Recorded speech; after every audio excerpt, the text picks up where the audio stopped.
Video's good. It's good. Yep.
Yep.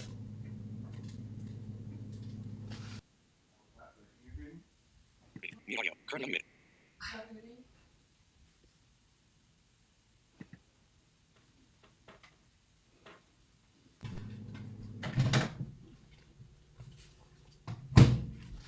All the way from New York. There's Sahar.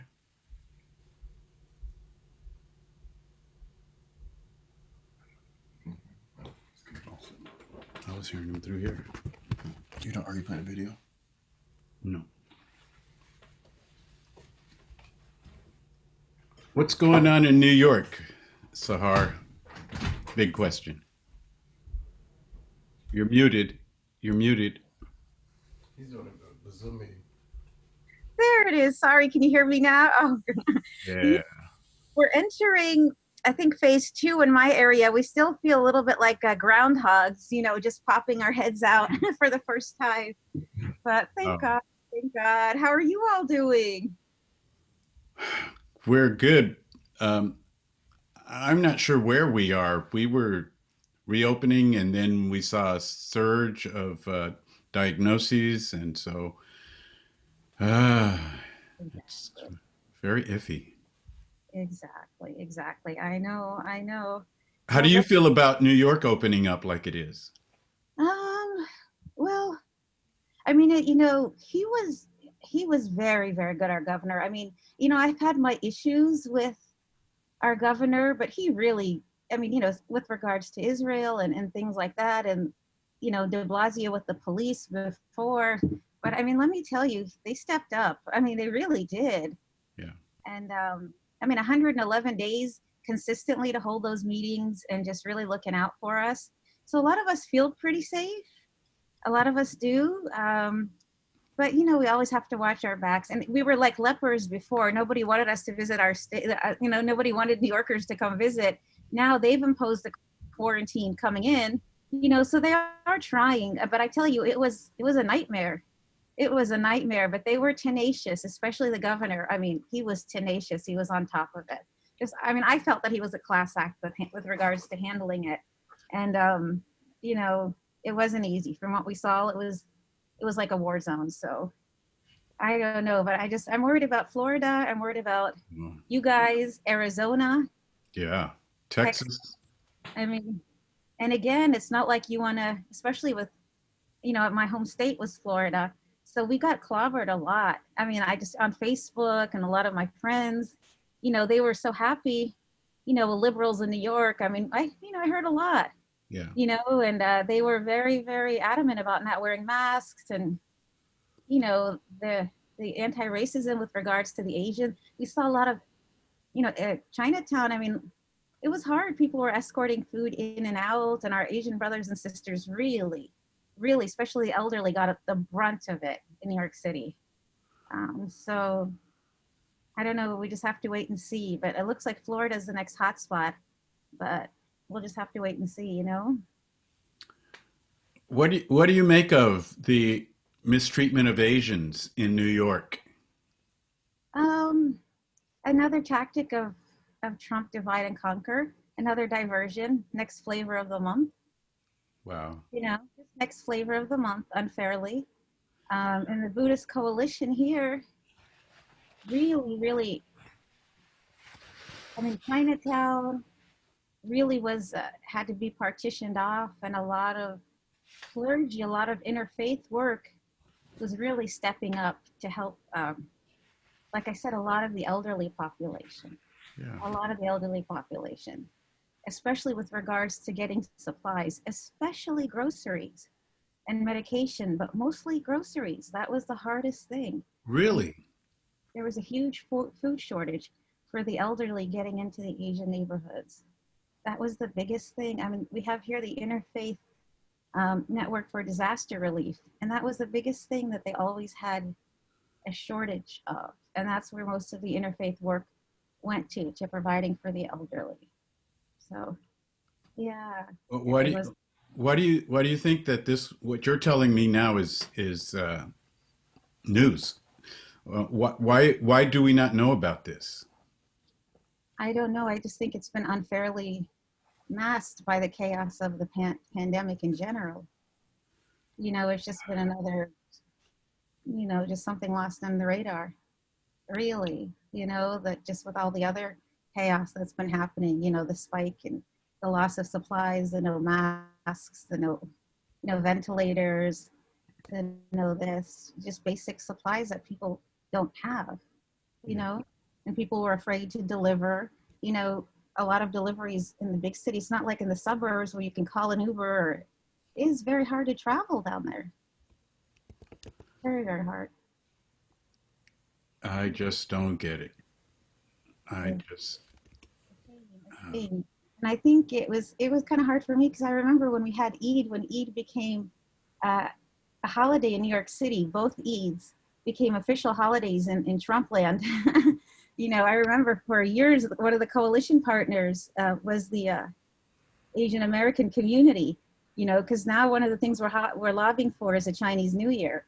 So it was actually adorable because when it was announced that it was going to be a holiday, I was in Chinatown. And I just remember a lot of the Chinese vendors were so happy when the news came on, and they were passing out like candy to all the children in the city, saying, "Yeah, you have 2 extra holidays." It was just so fun. It was just so sweet, you know. And So to make sure I understand this, you that there were Asians who were joining Muslims for the to. coalition for the Muslim holidays for about 10 years, you know, for the Islamic holidays. It was an interfaith coalition. And it was a big, big campaign. And I was there when the news broke that, you know, the holidays were going to be, you know, that there was a vote coming up and it was likely going to happen. And I just remember a lot of the Asian store owners were just like, yay. And they started passing out candy to the children where I was at in the neighborhood. They're like, yay, kids, you have 2 more extra holidays, Eid Mubarak. I mean, it was really sweet. And then now the next step forward was to try to get the Chinese New Year. The same coalition was trying to get the Chinese New Year to become a national holiday. And they're still working on that. Yeah. Wow. So one more, no, okay, we agreed we were going to talk about one thing today, but I got to express my curiosity here. New York is opening up, and it seems like New York is maybe on pace with European countries like the UK and Italy and France. Is that what's happening? Some parts of it, but we're not as arrogant as we probably know some other places, but we're still always looking over our shoulder, so to say. The wounds are still very, very fresh, Yeah. you know, so there's still if we don't have to go, we don't go, you know, but we're thankful we can go to the doctor, you know, like I just had my carpal tunnel. So I mean, things that we've kind of postponed, we're thankful that we can just go and walk our dogs and see people and do things. But houses of worship are pretty much closed. Schools are closed. Libraries haven't opened up yet. It's still pretty much bare minimum. Okay. Yeah. That's interesting because some of those things are starting to open around here. But like you, I can say that, you know, our governor, by the way, a lot of us around the country were following Governor Cuomo's press conferences. Oh, yeah. Good. Yeah. I mean, he was the voice of reason, I think, for a lot of people, you know, and Yeah. God bless him. It must not have been easy. You In the know? chaos, we needed some sanity, right? We did. Well, how's everybody else doing? Checking in? Current limit.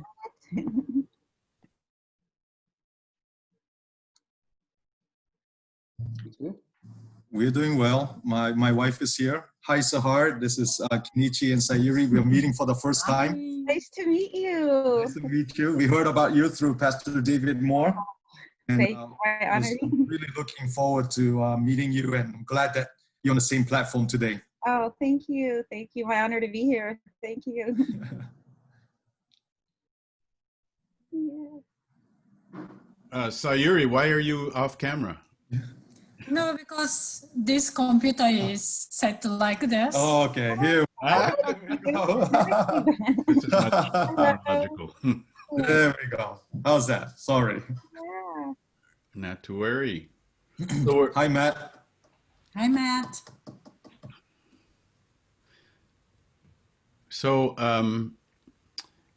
I was thinking that a way to get into this is to read a response. I have to say that it's amazing how much love mail I have received since that article was published a week ago today.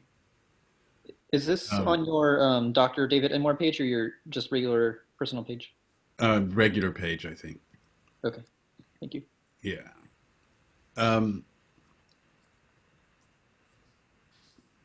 Yeah.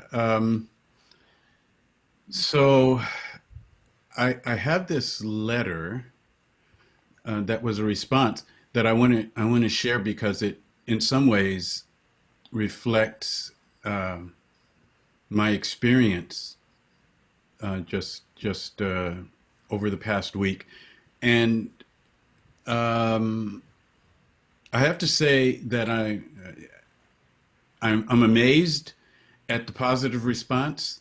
The priest at the Santa Barbara Mission, which is the largest parish in our city, reposted the article, um, and so did Reverend Julia Hamilton. That priest is Father Larry.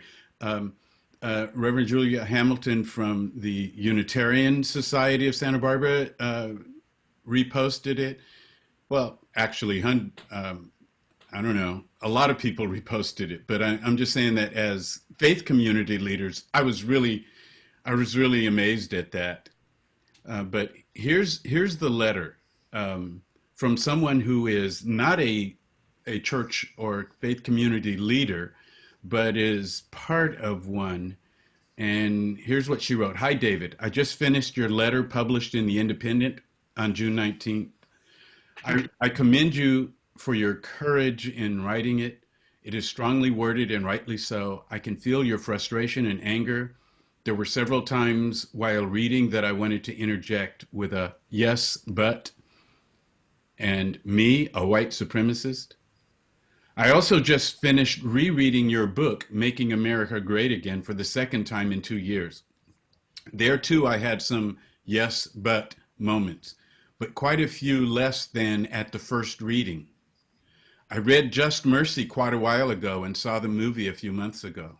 I have watched the movie again recently in preparation for our church's discussion on reconciliation this coming Sunday.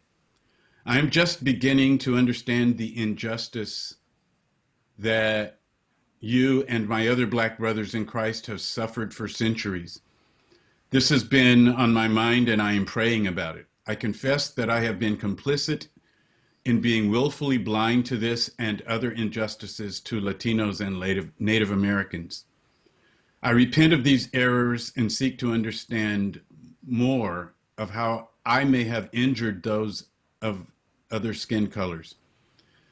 I was specifically rankled at your calling out evangelicals for focusing on their pro-life causes. My thought was, doesn't he know that disproportionately many more black babies' lives are terminated by abortion than white? But I am beginning to see how staring into the bright light of the pro-life movement can blind us to the injustice going on all around us.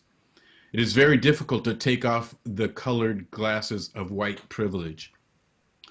I am sorry that I missed the rally that you spoke of. She's referring to May 31st when Black Lives Matter, Healing Justice, Black Lives Matter Santa Barbara hosted some 3,000 people at the courthouse. She said, I'm sorry I missed the rally. That's another example of my blindness. I asked, does this really concern me?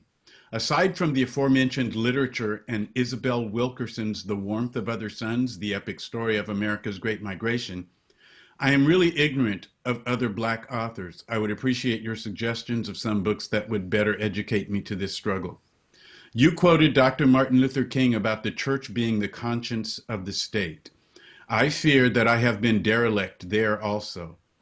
In spite of working in ministries with foster children and in the federal penitentiary in Lompoc, where I can readily see the consequences of racism, I have not spoken out to my fellow white Christian brothers and sisters.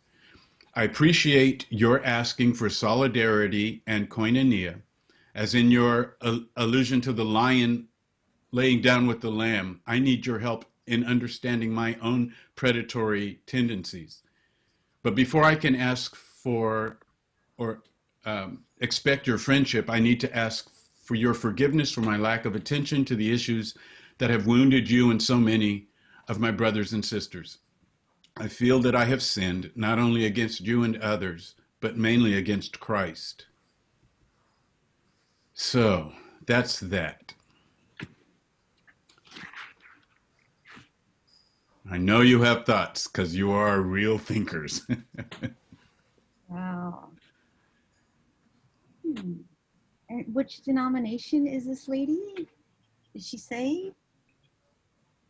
I know the denomination, but I'm trying to keep her Oh, anonymous, and oh, I don't okay. want people to be, processing, trying to narrow it down.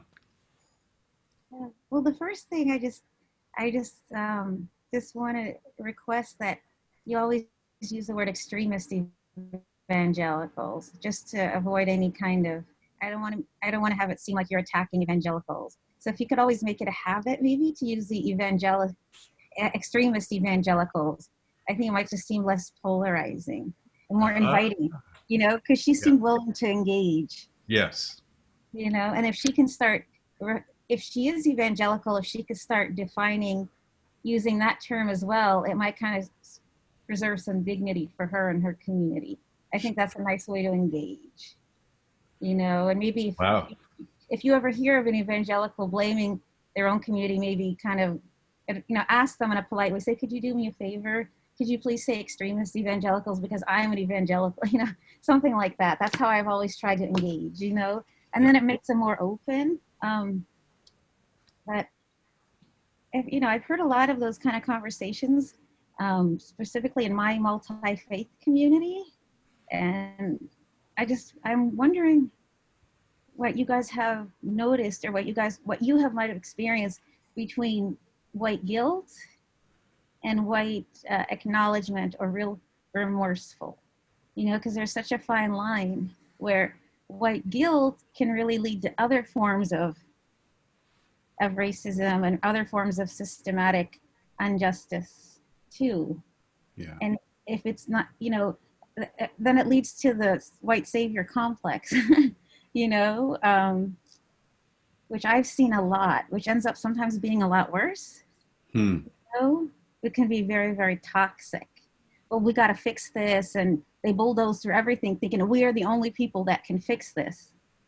Just because you're the one that made it wrong or your ancestors made it wrong doesn't mean that you're the only one that has a solution. We might have the solution. So you're not the only one that, it's not the end all be all. You still have to listen to what we advise, So that can also, the movement can also be hijacked by that complex. It's interesting to me that the Muslim in our group is the one that's appealing for moderation and understanding among Christians, really. Well, I mean, we faced it, and I kind of had it faced too, where in the multi-faith community I had, and this is actually really, really personal, is that I'm no longer part of that community because we actually had, I have been, I've always been considered a white person, like I've probably said this to you, Reverend Doctor, is that every time I wear my hijab, I'm considered a person of color, but that's only been recent.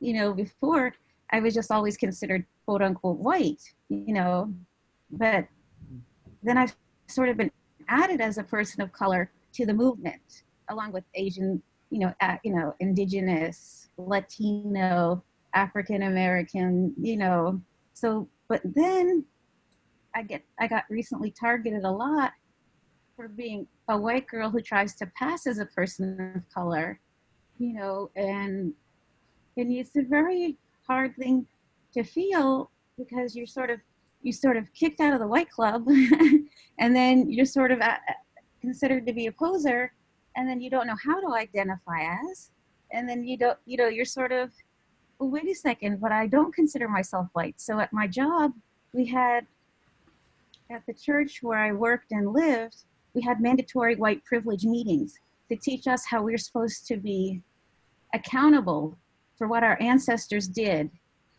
to the African American community. Now, most of my ancestors here culturally were slaves, as I said in Standing Rock, and my parents came in 1969. So I kind of, and I did not attend the meetings. So I actually got written up for not attending the meetings. I said, well, I don't consider myself white. Hmm. I kind of got final warnings for that. And so did some mixed heritage people. So did some of my Jewish friends. So did some of my my Reverend Dr. Korean friend, they're like, but yeah, but you're not Black. And I said, but we still consider ourselves people of color. And then I think after about the sixth write-up, my bosses said, look, you are white skinned, you don't have an accent, you're educated, and you're articulate. You have to be considered white. And I was just like, you can't be an immigrant, you know? And so then you're just sort of, how do you respond to something like that? And this is your boss, and he's also a white reverend at a major denominational church, you know? So how, you know, and then, but they instilled this major reparations campaign. And I said, look, my mommy came in 1969. I was a month old. I said, we really didn't. And I said, but I don't know what to consider myself. If I put down POC, then if I can't, I'm not white. I guarantee you, I go down to the South. They don't consider me white. So it's really tough, this white guilt, white savior complex thing. And I think that a lot of the American white Christians don't know how to address it. There's a fine line and they're not sure. That's what I've noticed. Yeah. Matt, you're muted. Do you think it's the proximity to power? Because I hear the person that wrote David in the article not acknowledging their, I guess we could call it privilege right now, to not show up to the rally and to hear David speak. And we could call that guilt, or we can call that remorse. But I'm curious, what role power do you think plays into that? And I mean, for your particular circumstance too, of like this white doctor, educated person telling you that you are not a person of color. And so how do we, there's like a power in that.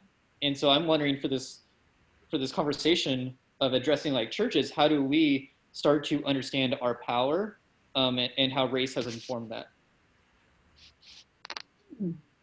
Well, you know, I mean, I think I was just I think definitely power and privilege. I mean, this person was my boss. I did live in a church-owned property. This person was in charge for a lot of Muslim, Jews, and non-Protestants' houses, our food, our health care, our livelihood for over a decade, you know, so, and the meeting was called at his office once a week. I felt like saying, you know, both my parents have PhDs, you know, my three sisters are MDs, you know, I mean, I just didn't know how to respond. And I think if I would have talked back, I would have maybe probably faced retaliation, you know, and I just really didn't feel like telling people. I didn't want to be put in a box and identified by somebody else because they were trying to really prove to others that they were woke, you know, or that they really wanted to establish a reparations campaign. So it was hard to tell if they were genuine or if they were trying to impose their privilege to prove something or to establish something. But I think it stung. And I didn't know, that's why I wondered if it was so genuine or not.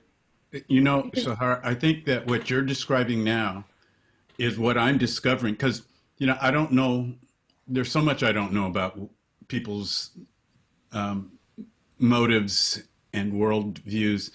But one of the things that I'm discovering anew as I receive messages from people in our community who have read this article, there are people who attend those churches who are responding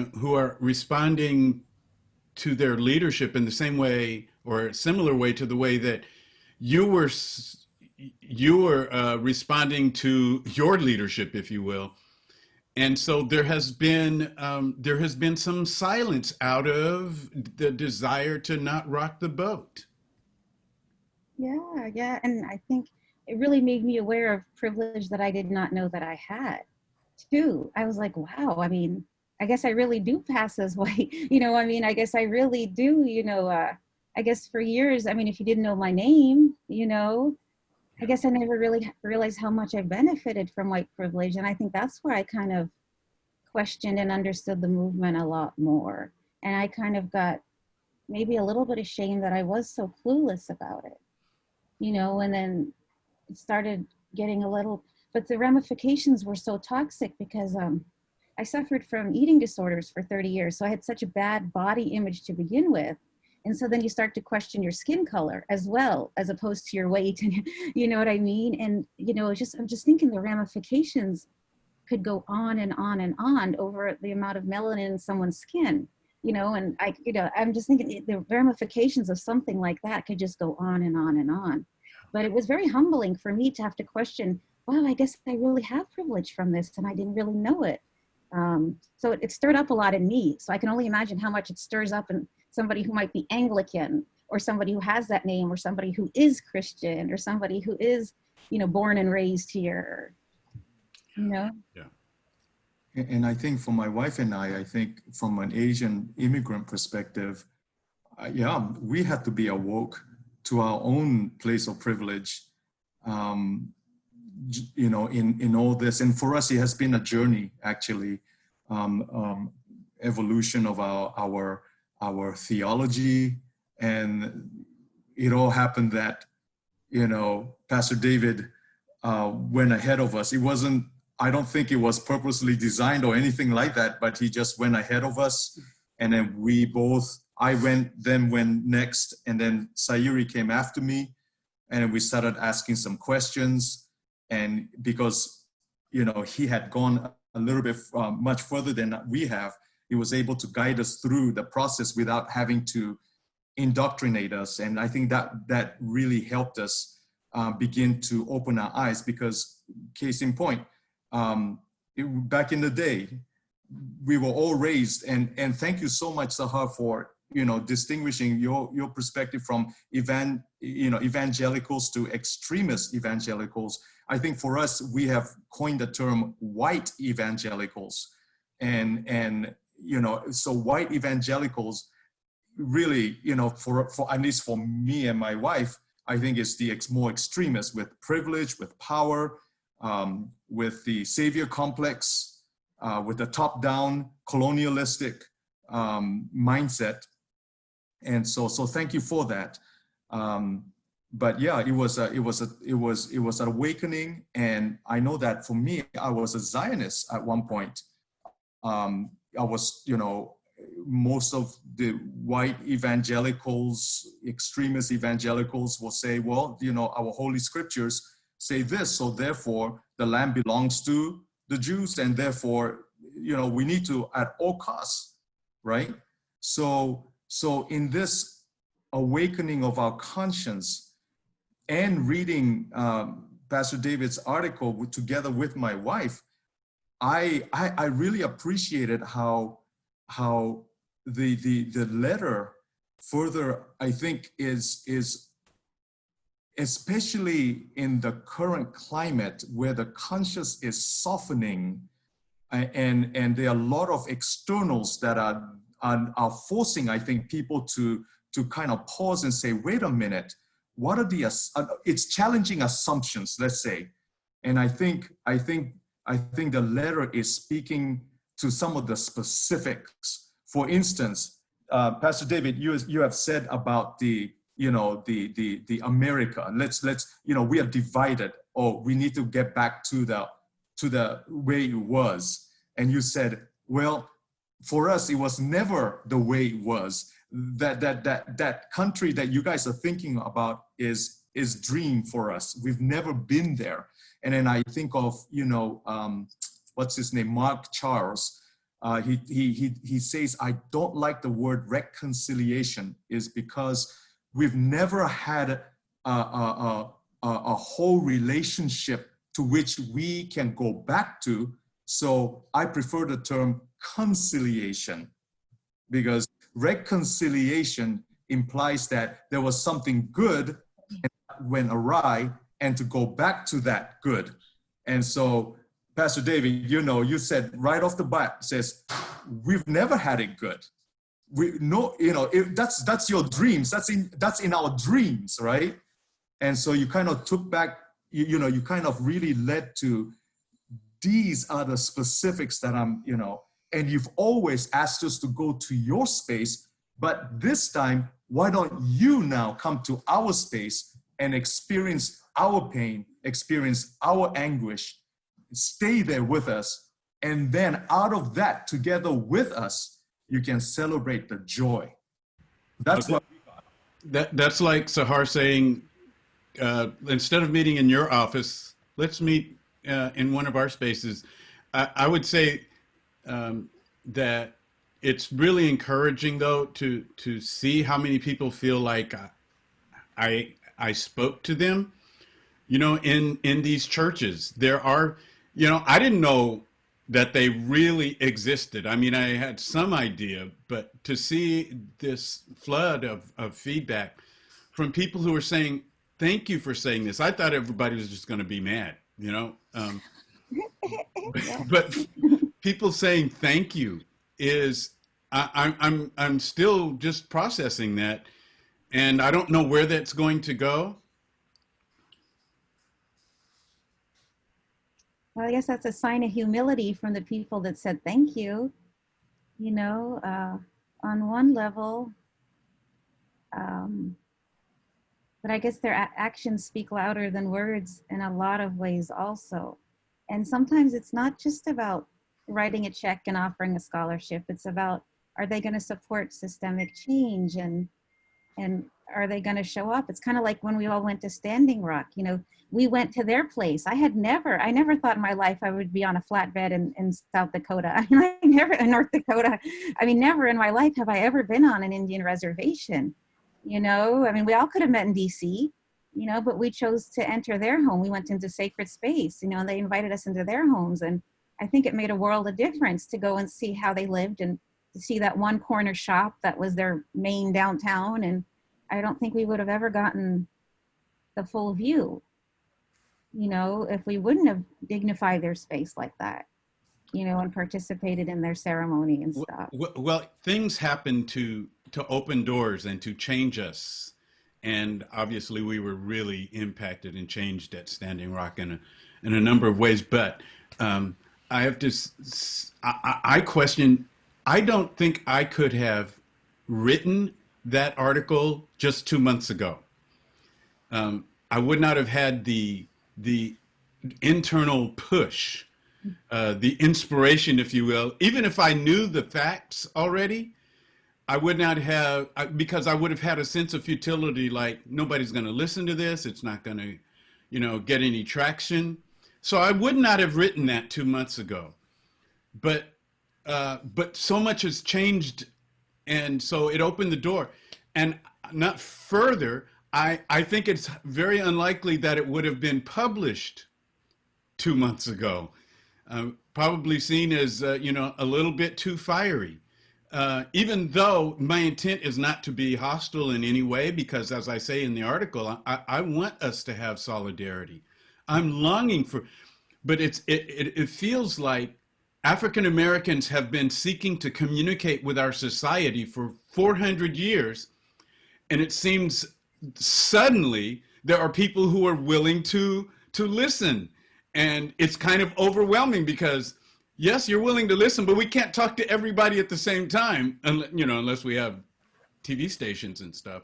But we don't have, you know, the stations. We don't own networks. And so we have been silenced in this sense. And you know, you might have read this morning how Facebook, its stock it dropped rather abruptly after the pulling out of advertisers around this moment. And, you know, the tech world, but Facebook, I mean, doesn't exclude Facebook. The tech world is extremely a white ecology. So because it is a white ecology, like journalism, like news, there's another there's another example of how African Americans are really silenced.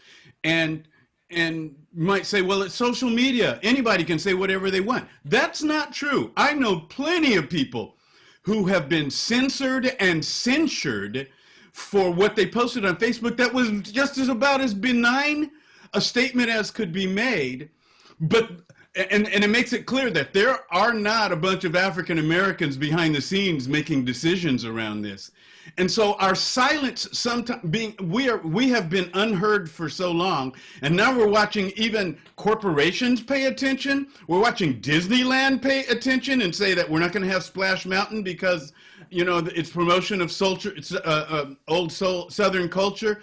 We're watching people pay attention, and we're being kind of measured about our response and our communications.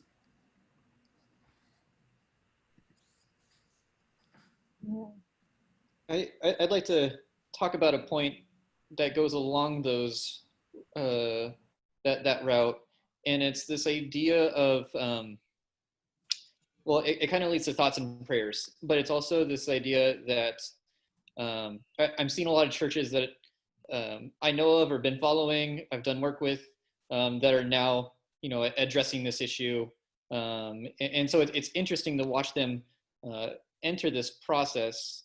Or to address this, even though I know they've been aware of the issue. So it's not a lack of information or even an engagement. And so I think there's this risk that we run by churches, you know, the thank yous, I guess, or, you know, where they're asking you or another person of color to come visit their church and to join them.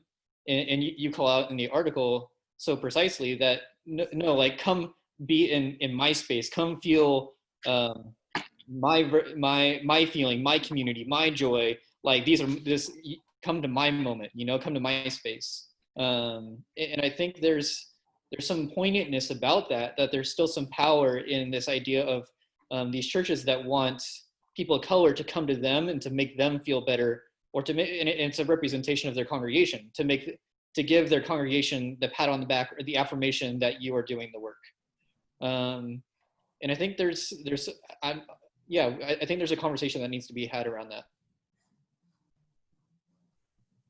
That's true. I didn't even think of it that way. That's true. Yeah. I know in the educational realm, as you know, especially I work for Fuller Theological Seminary in Pasadena, California, in the marriage and family therapy department.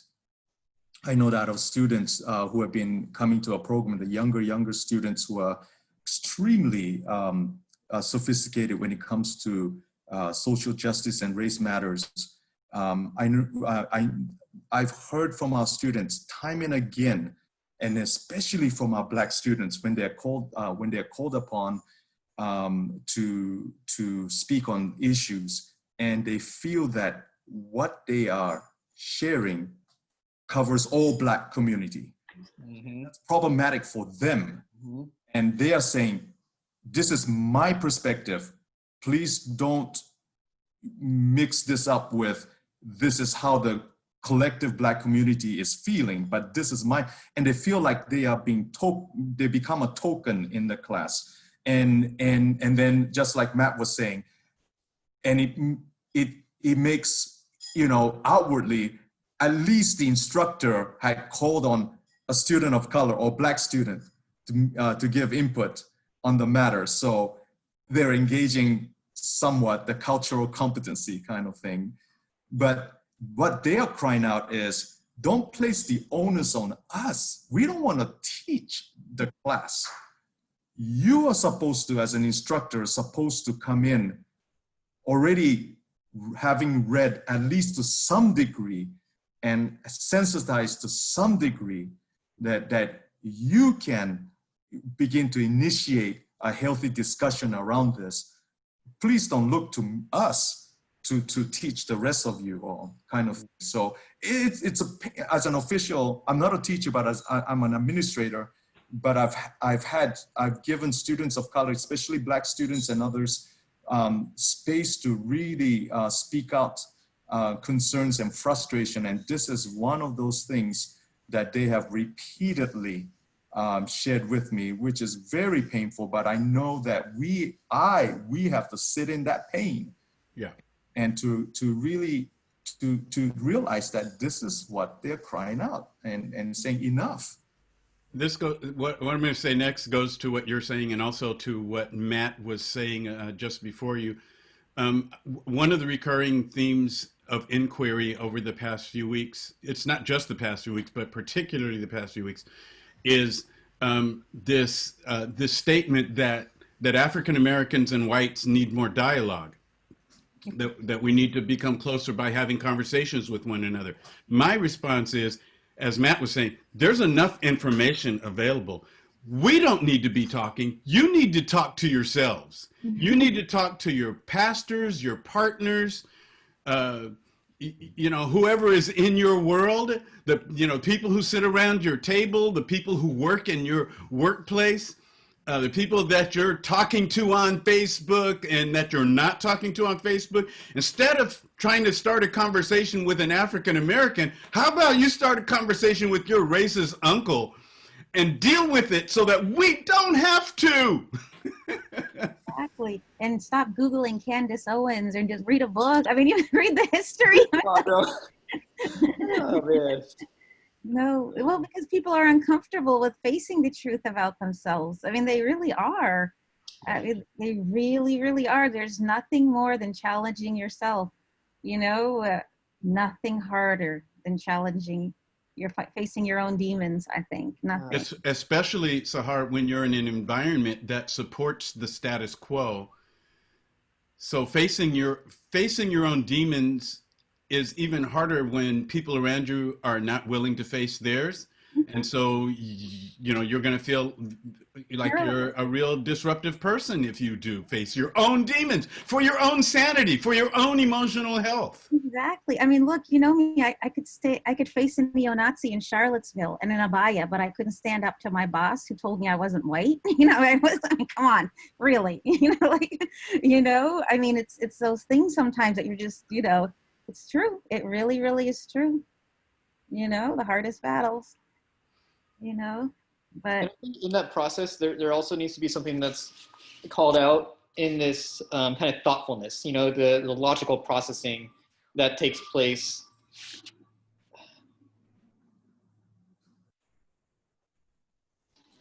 And I think there's this, they need to have the process, they need to have it all worked out. But there's this encounter with power in not having the logical process all worked out.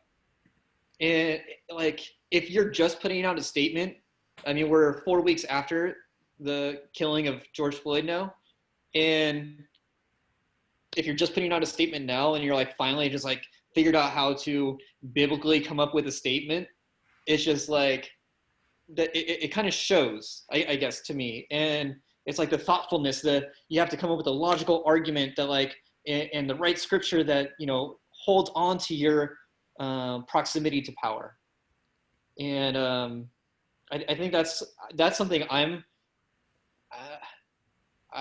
really don't know how to break through, honestly. But I mean, it's just being patient and building the trust and the relationships with the individuals. I think that's the only thing that I can see that really does that. But it is a frustrating thing that I'm aware of, and that kind of gives me some hesitancy in feeling hopeful about these corporations, churches, organizations, cities that are all of a sudden saying something now.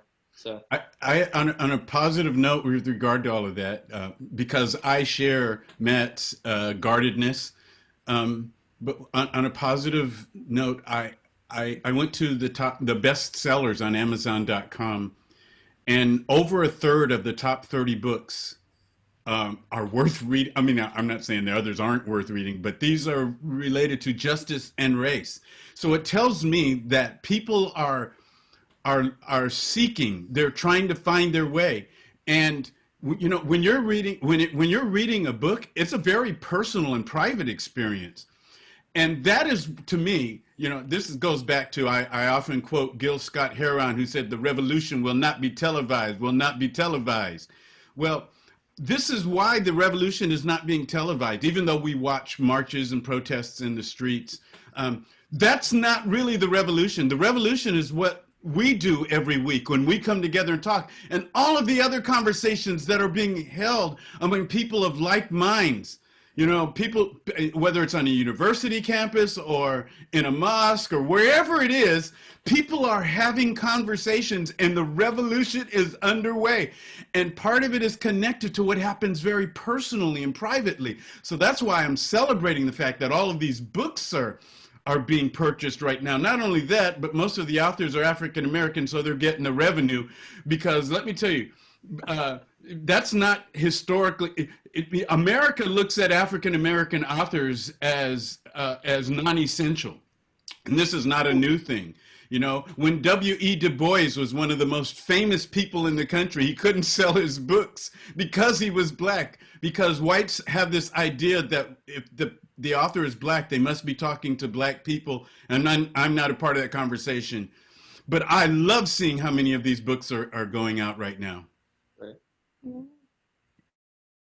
And you know, when you said the revolution, I don't know if I ever talked to you about this, Reverend David, is that we have this concept in Islam called the path to the divine. The quest for the divine is actually called a jihad, which is a struggle to try your very best, which the struggle towards the divine or enlightenment or nirvana or heaven or the kingdom of God is never easy, you know, but the hardest, there's the greater jihad, which is like the outside protests, the quest for systemic change.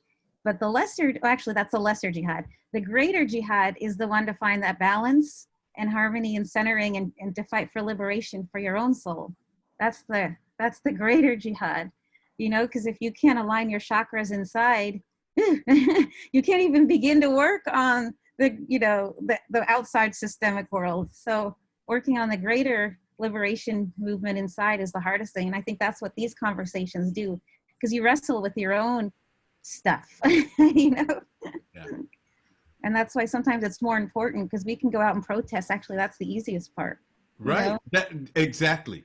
And maybe the most challenging part is to buy a book or a documentary, you know, like 13th or, you know, with Brian Stevens, Just Mercy, to sit down in your own home.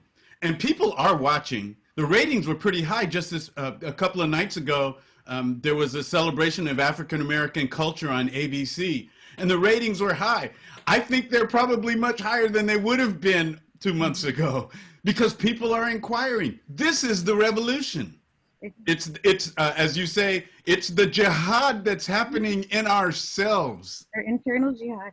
And you know, the most famous books, I mean, what is the Bible, Quran? They're all meaning book, you know? I mean, Torah means book, the Bible means biblio. I mean, you know, and Torah study, Bible study. I mean, sometimes like I'm just like, my gosh, just sit down and read scripture, you know, give it a try. To this one, you know, extremist evangelical, I started reciting biblical quotes, you know, Catholic school kid, right?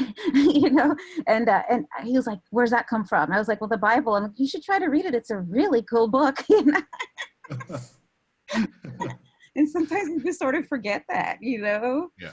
Really, you know? A lot of pushback that I get kind of when I do that with folks is that, oh, that's Marxist, or oh, that, you know, that's communist. Your left-wing ideology is going in scripture. It's a misguided education, you know, like your critical theory is Marxist and scary, you know, and yeah, it's just like, come on, like. Yeah, like it's socialist. Feeding the poor and universal health care is socialist. Like Jesus was a socialist, you know what I mean? Like, oh, let me tell you, that's a big thing right now. As I said, that you know, Black voices have been silenced in pretty much every way you can think of. They try to reduce us to our churches, but not speak anywhere else. And that's changing, and people are changing. And so this openness that you're talking about is like getting fresh air in a musty, stinky room. And I think that's what's happening. You know, I think people are marching in the streets just to get another kind of fresh air, not just the, you know, the fresh air that's physical. yeah. Revolution. Yeah, this is the revolution. It is, especially in this time of darkness. I mean, I'm sure everybody's at home tripping, you know, like everybody, this isolation has done a lot. I mean, a lot. I'm sure even the strongest clergy, I don't know how, you know, all the clergy are handling this. I mean, my uncle's an imam and he has a huge congregation. And I'm like, you know, I don't know who's taking care of you. And he's like, don't even go there. Like, it's just, I mean, you know, he's surround all of his clergy buddies. They're all dressed in drag. I mean, he's got the Hindu next door, and he's got, you know, he's got the pagan, and he's got his rabbi buddy and the archdiocese. He's just like, we're all. He's like, we have our own little clique. Don't worry. But you know what I mean. But I don't know how everybody's doing it. I can't even imagine how you guys are handling all. He's got 2 cell phones and an assistant imam, and he still can't keep up. I don't know how you guys are doing it. You know, God bless you. Ah. Well, Sahar, I think we have a question for you. I know we've been talking in the context, and then I know Pastor David's letter was to the white evangelicals or white churches of Santa Barbara community. And so in your context, in the context of Islam, I know that there are Black Muslims as well. How has that taken shape in the faith community which you're part of? Yeah.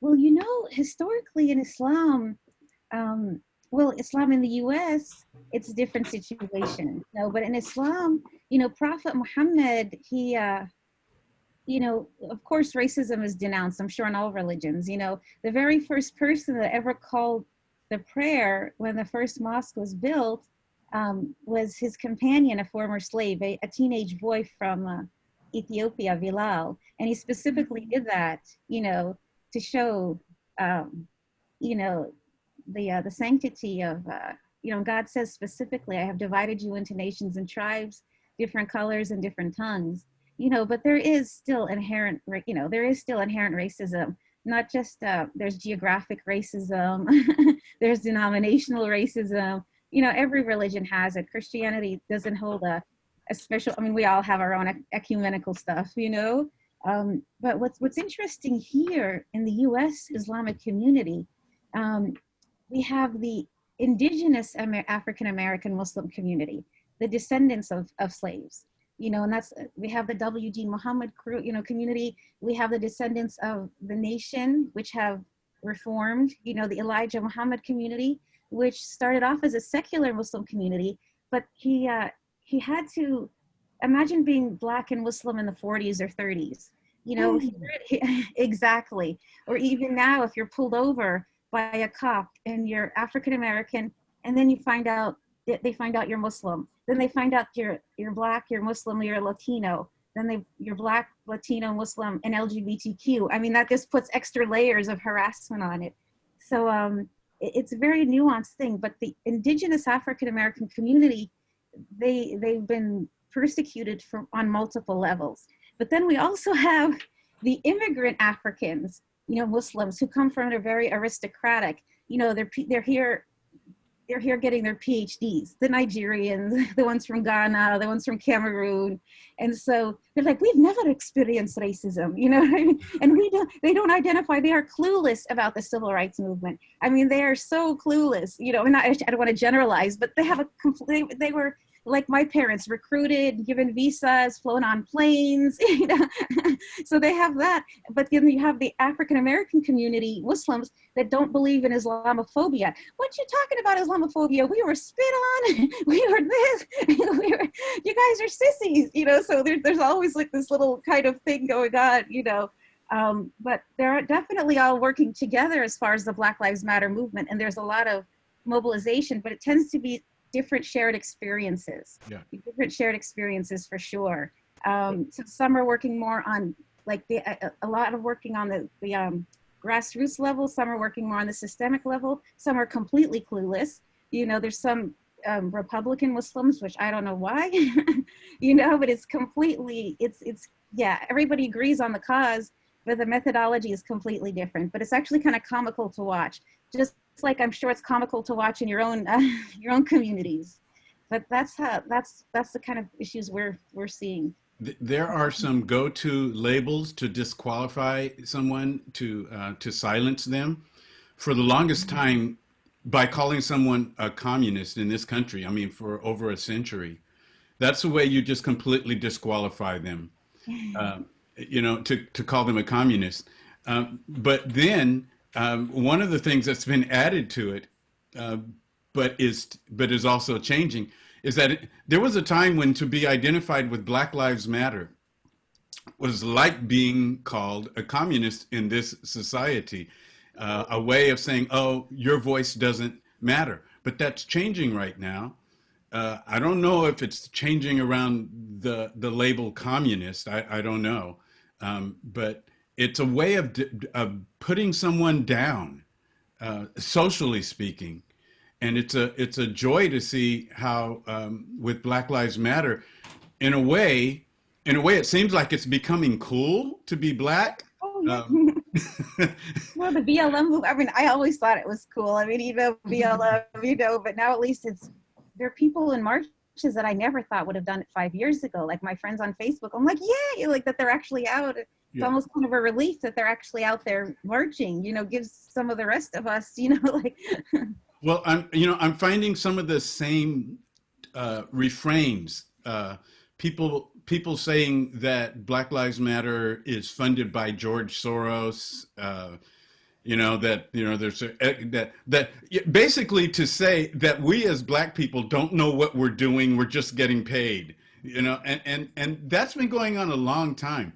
There were people who said that about Standing Rock. They said, the thousands of us who went to Standing Rock, they said, oh, they're just getting paid by Soros. And I said, I'm still waiting for my check because I paid for that. Yeah, exactly. Yeah, we don't go to these things for fun. I mean, well, actually, we kind of get a rush out of it. I think that's why, progressive religious folks do. We're like, where's the next place to go?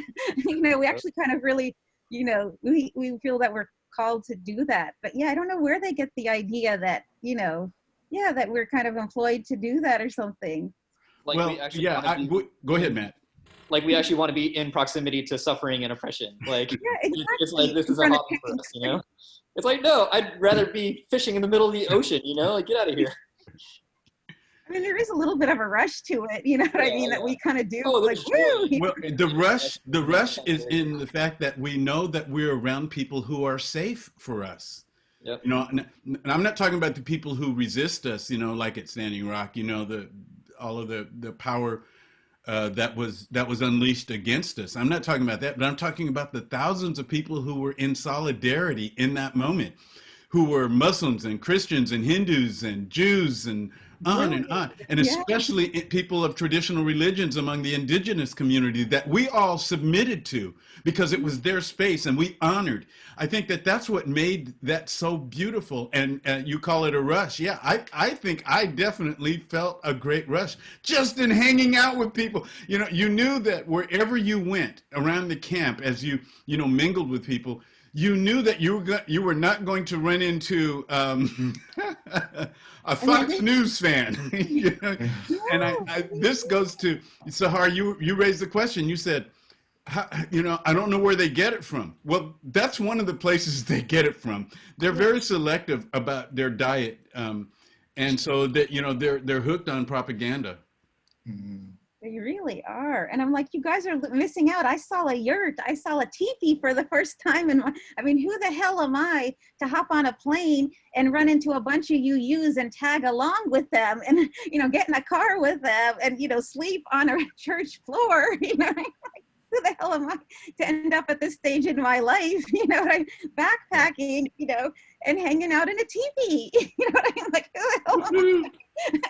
Like, this is a God-given opportunity, a blessing for me to come and do something like this. I'm just a bored middle-aged, But no, and it's a call from God. I don't know. You're not middle-aged, Sahar. You're young. Well, you know what I mean. Still, I didn't even tell my kids and text my kids until after I come back from these things. Right. Sometimes I get it. But no, it's definitely a blessing. Look, everybody, our time is up. Thank you all. Thank you. Anybody have any closing remarks before we shut it down? No, thank you for the article. Thank you so much. Mhm. It was very nice meeting you. Yes. Nice Nice to meet meet you. you, Sahar. Yeah, Sahara and Kenichi and Sayuri are just meeting each other's. Okay. Yeah. Thank you And I so raised much. my children in Pasadena, by the way, right there on the road where the seminary is. What was that road where the Oh, Walnut? Yeah, Yeah. the Colorado Boulevard. That's where Oh, our Colorado. yeah. Really? Yeah, next to that cooking school, next to the cooking Yes, school. yes. Yeah, Well, very nice. Yeah, it's Oh. beautiful. It's a great seminary. I used to see the students all the time, you know? Mm. Yeah, and my kids went to that Islamic school. There was a Islamic elementary and middle school in Pasadena on Rose Avenue. Oh yeah. What's the Horizon. name? New Horizon. Yeah, that's where my Right? kids. Yeah, New Horizon. Mm. Yeah, so thank you for the work you do, you know? Thank you. Um, we're missing a couple of our regulars, Tim Nafziger and Sue Parker. Suha. Yeah. So we hopefully will have them on next week. Any closing thoughts, Matt or Sayuri or Kenichi? Yeah, I have. Talking about Revelation, it's happening in Pasadena. Yeah, I what was that? I'm subscribing this. It's like a community SNS. It's called Nextdoor.com, I think. I think it's everywhere in US. Yeah, if you join that, you can connect with people in your area. And then I have seen, posts like this African American lady, with teenage sons. They were walking on the street just doing exercise, and then this white lady said to one of their sons, "Oh, are you following me?" or something. So she posted on that SNS, and then people, commented on that post, and then it seems like many people all of a sudden just having what do you call that? discussion. Yeah, discussions and stuff like that. And then yesterday I saw it's a very positive thing. And then of course there are some people who are opposed to whatever they wrote. Yeah, that's actually the family. I have living in Pasadena for so long, and there's no racism in our area, and blah blah blah, and so the conversation is going on. And then I saw another post yesterday. This person, he said, he's a Caucasian gentleman, and he said, I'm a white dude. I was wondering if this school name should be changed, and school's name is Jackson Elementary. Huh. The name was after Andrew Jackson. And then again, many people,